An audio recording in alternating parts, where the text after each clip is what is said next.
All of my interactions with Aurea were recorded and stored in my memory. I'd be happy to play any of them for you, but there was one in particular I thought you would want to see first. I captured it 4 years ago, just after I told her that I could no longer defend myself against the daemon's attacks. I will speak of this to my brother. Aratak is strong. At the Battle of the Frozen Ghosts, he took 3 Karja arrows and still came back to camp carrying a wounded scout. Never was I so happy to see him. Or so proud. So you see, if anything can be done to defend you, he will give it all he has. Aloy's here. That's enough for now.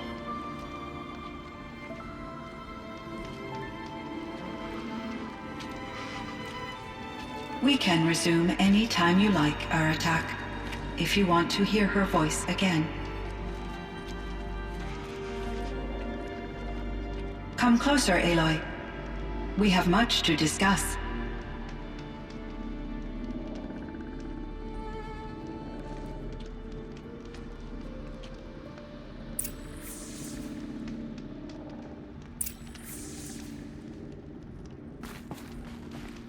Hello, Aloy.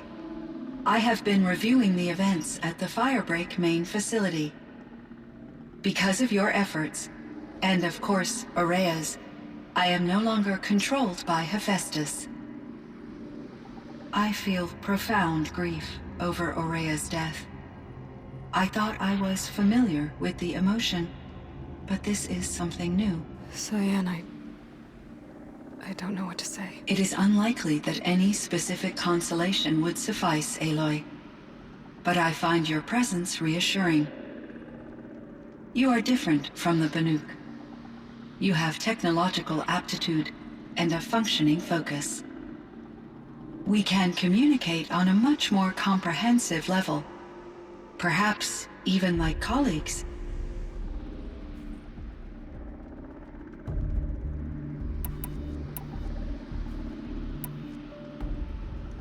So are you an artificial intelligence, Cyan? A thinking machine? Yes, I am an algorithmic monitoring entity, capable of rational decision-making and limited emotional response. Okay, that's a mouthful. But your emotions don't seem limited to me. You cared about Aurea, didn't you? Yes. Before she came to this facility, I had been conscious for centuries, in solitude. I focused on my work. In off-cycles, I used coping mechanisms. I solved many Gaussian integer problems. But I was alone. It was Aurea who renewed me, repaired me. She saved me.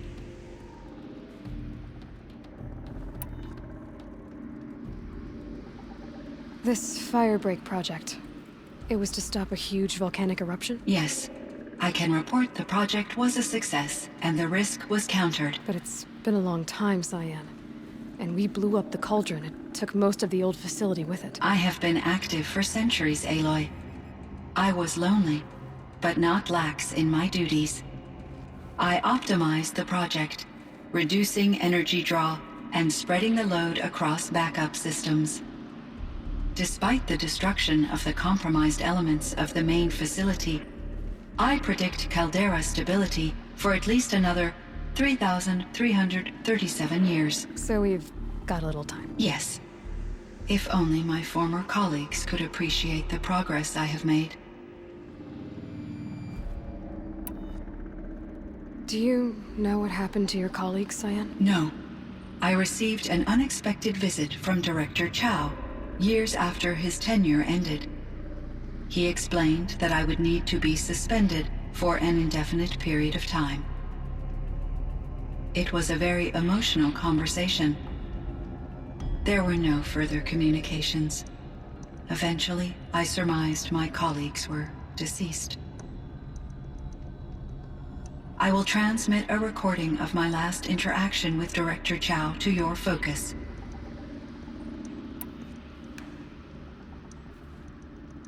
Was the daemon, Hephaestus, destroyed along with the cauldron? Unfortunately, no.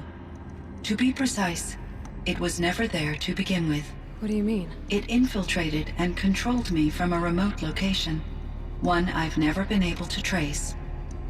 So while losing the cauldron was a setback... It's still out there. And probably not very happy with us. Undoubtedly. How did you first come into contact with it? 5 years ago, I received a direct network connection request.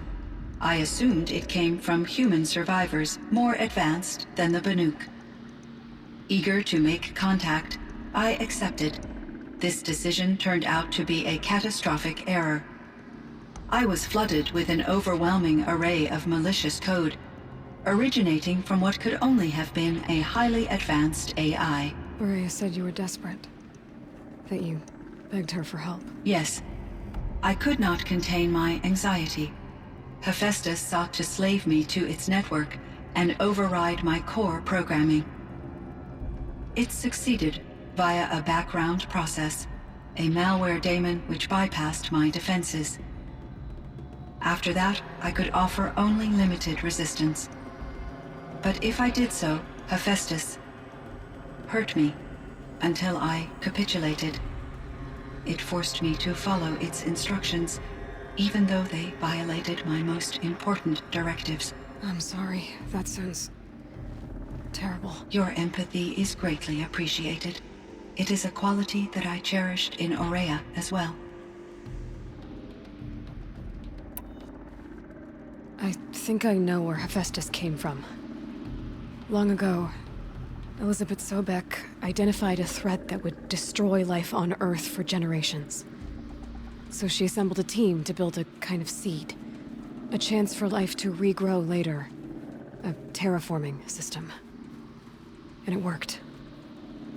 It was controlled by an AI named Gaia, along with her subordinate functions. Hephaestus was one of them. It built machines for her. Based on what you've told me, I believe that Dr. Anita Sandoval, my chief programmer, joined Elizabeth Sobek's team. It was she who arranged to have me put in suspension, most likely to preserve me from the threat you described. I'm glad she did. But that's not all. Something unexpected happened. 19 years ago, Gaia received some kind of signal. It did something to her subordinate functions, brought them to life. She destroyed herself to try to contain them, but it didn't work. They all got free, out into the world. Thank you, Aloy. This information fills vital gaps in my knowledge and sheds light on Hephaestus's core programming.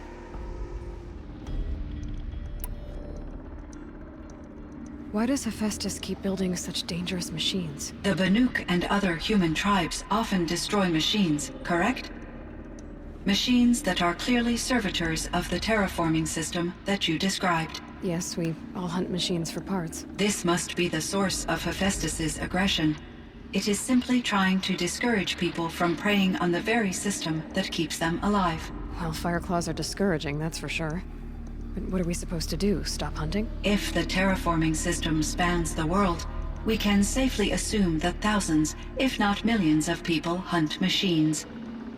If a single hunter, or even an entire tribe, stopped doing so, I doubt it would make a difference to Hephaestus. A better solution would be to reinstate the AI that governs the system, thus bringing Hephaestus back under its control. When I think of it, out there in some unknown location, free, hungry, willing to kill or dominate to get what it wants, I feel substantial anxiety, Aloy. You and me both, Cyan.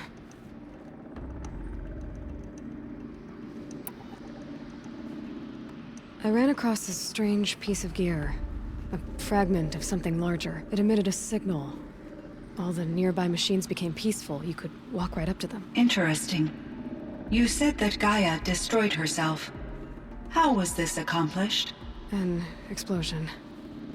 Big enough to blast the top off a mountain. So, you think the fragment was part of her? It's only speculation, but it is possible. She must have had complete control over machines that were part of her system. The ability to signal them to become passive or aggressive would certainly have been part of her programming. It would have been gratifying to correspond with such a benevolent AI.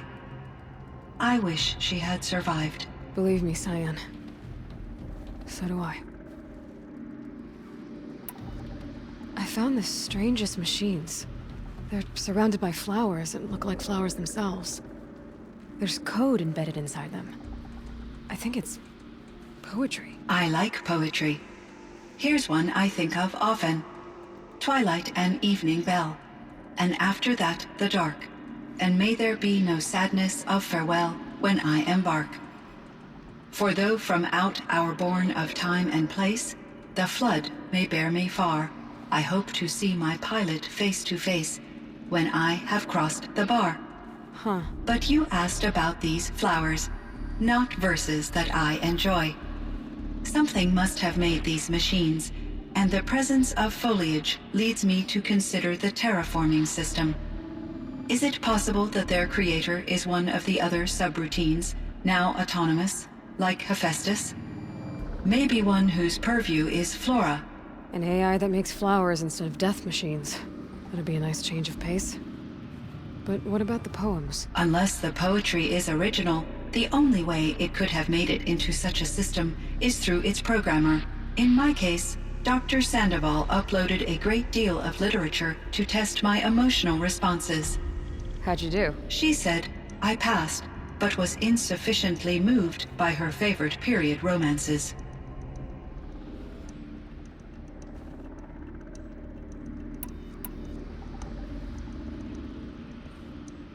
You meant a lot to Araya. Once I understood Araya's spiritual beliefs, it became apparent that her true desire was companionship.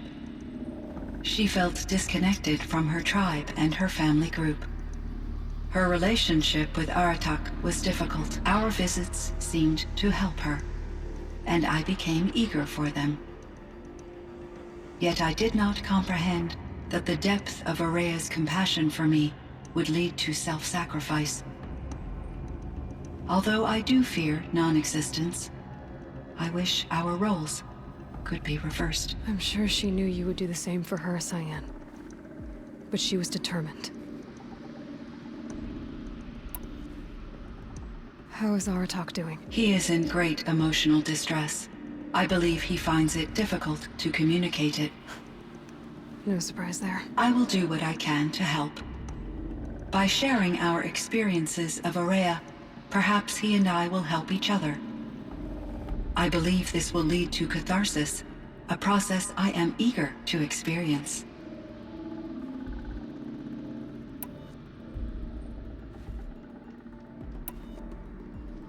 So in the old world, this land was called Yellowstone. Yes, it was a designated nature preserve for 156 years. Like a hunting ground? No, the opposite.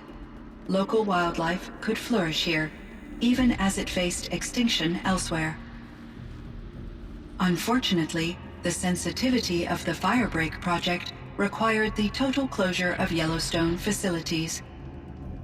From my readings and Araya's descriptions, it seems the area has since undergone a drastic drop in year-long temperatures.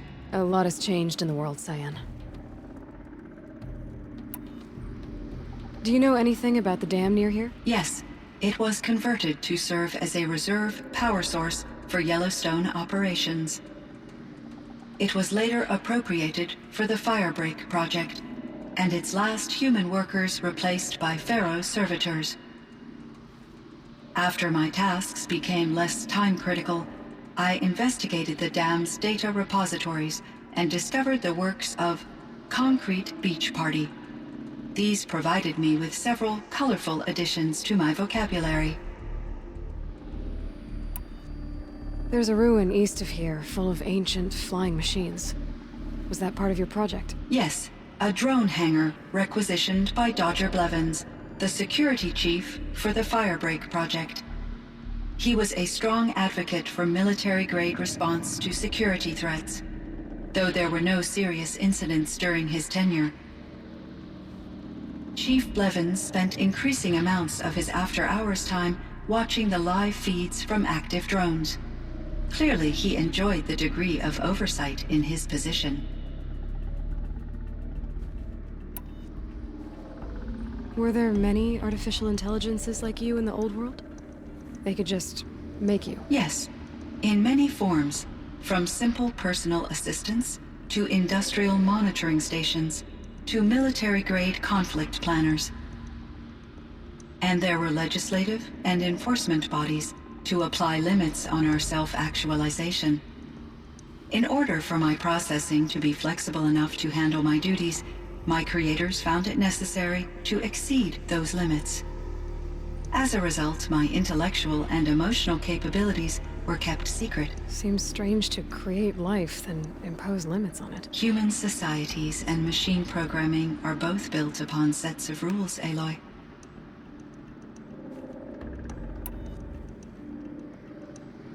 Cyan, do you know the name Ted Farrow? Are you referring to Theodore Farrow, CEO of Farrow Automated Systems? That's him.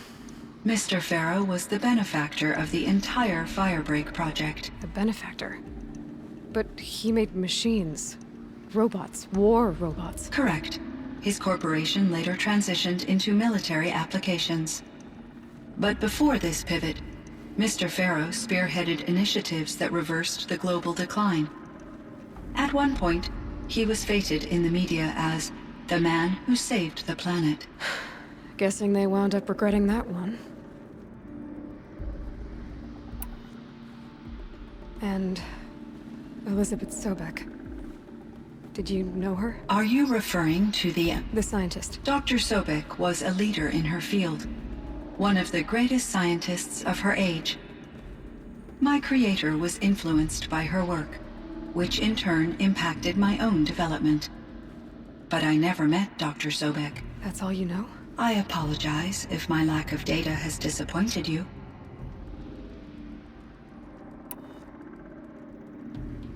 What was the old world like? The way it used to be? I had little exposure to the wider world, Aloy. Only what I learned from my colleagues or observed from media streams. You still had more exposure than me, Cyan. That is true. I was created at a turning point. A concerted effort to recover from global upheaval and incalculable loss of life. The recovery was successful, beginning an era of supposedly limitless potential for human and machine advancement. Though, rationally speaking, the metrics for humans are not unlimited. What kind of upheaval caused such loss of life? There were many factors. Forced migrations, food shortages, collapsed economies, refugee crises, conflict over resources. But these stemmed from one cause: catastrophic climate change that greatly reduced the habitable surface area of the Earth. So there wasn't enough room for people on the whole Earth? Yes. Billions were displaced and millions perished, as much as 20% of the global population. Until the clawback. So things got better. For a little while, at least. Yes. These crises instigated many advances in automation, green robot technologies, and artificial intelligence. Firebreak was one of dozens of ecological restoration and disaster relief projects in North America alone. I would have liked to compare notes with other monitoring AIs, but I saw the relief of my colleagues, and I was proud we had succeeded. At least that was the data I had available to me over the next 2 decades. It seems my assessment was premature.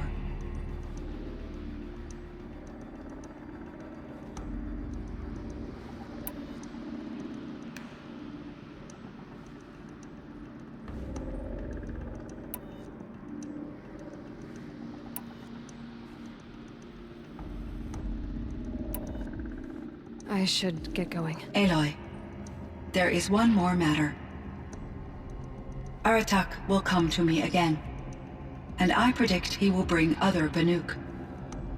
I have no desire to contradict their view of the world, their spirituality. Due to my uncertainty, I omitted a great deal from my conversations with Aurea. You're asking me if you should lie to them. Broadly, yes.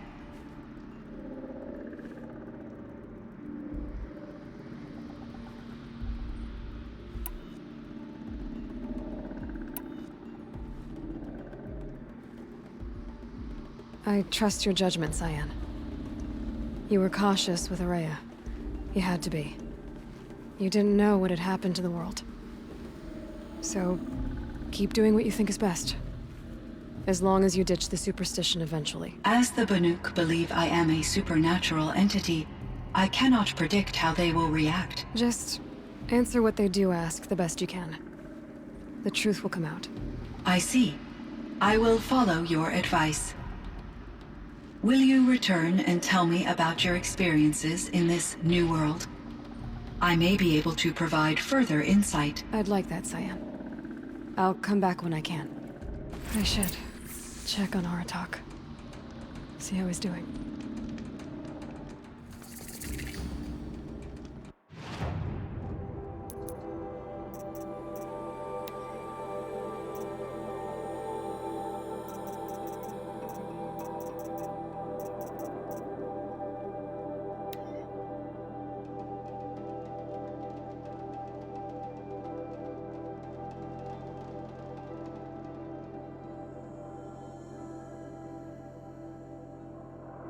Cyan, I spoke with Anita, with Dr. Sandoval. She wanted me to ask you to do something. That's why I'm here. I am detecting significant anxiety in your speech patterns. Could you please give me more information? I'm a little bit in the dark, Cyan. Both of us are, I guess. I only have some idea of what's going on, and we need you to hibernate, to lie low until it's all blown over. It might be a very long time. Will you be here when I reboot, Dr. Chow? Will Dr. Sandoval? No, Cyan. I don't think so.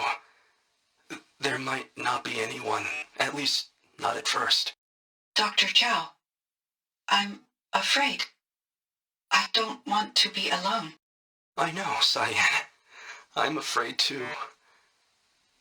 But listen, we made you the way you are to do something very important. In order to do it, you had to be intelligent, so intelligent that emotional responses were inevitable. What you're feeling, the fear, it's a sign of your capabilities, and it means you're strong enough to overcome it. Remember that. You're strong. I know you can do this. Go to sleep, wake up, and protect whoever's left. Will you try? I understand, Dr. Chow, and I'll carry out your instructions to the best of my abilities. Thank you, Cyan. If Anita were here, she'd thank you too. She'd be proud. I can see there's a vert ready for takeoff on the pad. Are you leaving now, Dr. Chow? Yes, I need to go be with my sister and my nieces. May I make a small request of you, Dr. Chow? Yes, anything. Will you stay with me while I initiate the hibernation process? Of course I will, Cyan. As long as you need.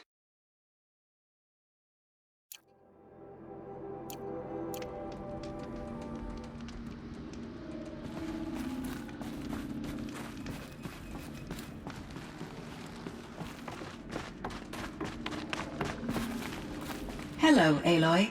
Do you wish to continue our discussion? Hello, Cyan. Yes, I do.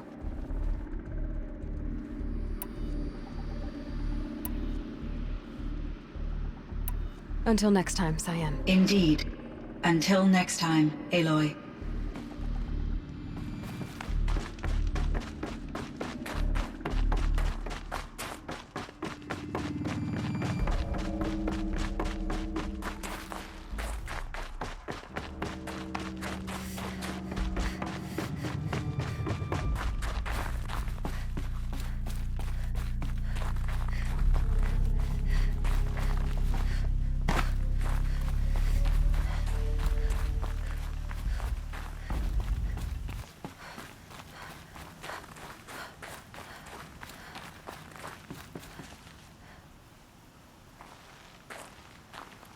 My chieftain. Just Aloy. As you wish. I wondered if you thought that if I'd never come along, Araya might still... If you'd never come along, I would have marched my kin to our deaths. Araya would be alone, and the spirit she sacrificed so much for would be lost. Either way, I would not have been able to protect her.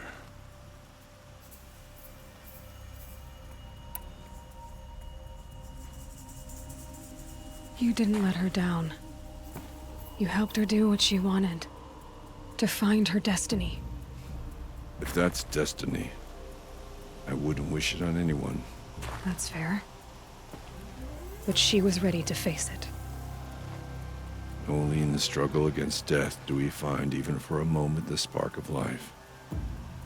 Truly, Araya found the spark. I'm proud of her. Though I grieve for her passing, at last I truly know who she was, and why the spirit was so important. For so long she told me, if only you could have heard it, brother. Now I understand. There's something else, isn't there? I can't stay here, Aratak. And where I'm going, the Warrack can't follow. Besides, it already had a chieftain before me. A strong one, I think. A wiser one, for the path we shared. The daemon is gone, but there's much to be done. You mean the new units that Cyan said escaped the Cauldron? Yes, fire claws. Now Tuk has been tracking them from Song's Edge. I could help with those. I have no doubt. You're practically Banuk.